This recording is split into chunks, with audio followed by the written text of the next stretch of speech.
Igbo amaka. Isiokwu m n'abalị abụ baptizim. Were ntị onye Igbo n'obi onye Igbo soro m. Ma ị gaghị eji ya kụpụ. Baptizim. Aga m atope ya atope. Asị m na ọ dị abụọ. Nke mbụ wụ baptizim. Nke abụọ wụ block rosary. Arụtụrụ m aka na mgbe asị m na ọwụ block rosary mebiri oro n'ala Igbo. Oro wee egwuregwu aha na-egwuregwu ọnwa mgbe ahụ ọ na-eme ọnwa apụta.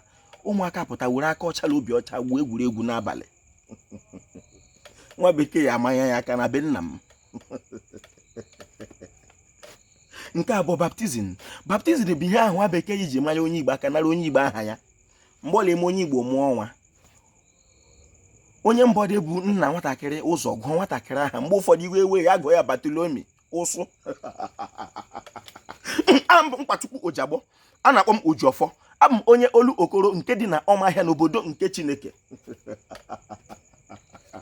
Aga m aga n'iru ma m ekele gị ọha nweze. Ekelere m ndị nze m ọzọ. Ekelere m ndị chiri echi n'ala Igbo ma ndị dibịa na-agba aja ma ndị na-agba afa ma ndị mgbọrọgwụ ma mkpaakwụkwọ. Ojiọfọ shi ihe onye chiri ya zere. Ọ ga-adịrị Igbo la mma. Igbo mmanụwa. Onye Igbo mụrụ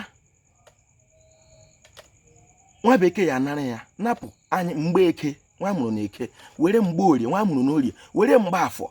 Mgbe m dị obere ọ na-eme akpọ nwatakịrị mgbe eke m che na onye jọrọ njọ ka a na-ekwu okwu ya.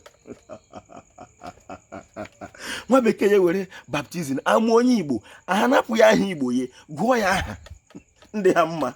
Ojiọfọ makwa na ọwa ahụ onye gụrụ nkịta ya ka ọ laza na ndị a mere anyị nkịta. A sị m oro ọ na-ewute m mgbe Igbo dị mma.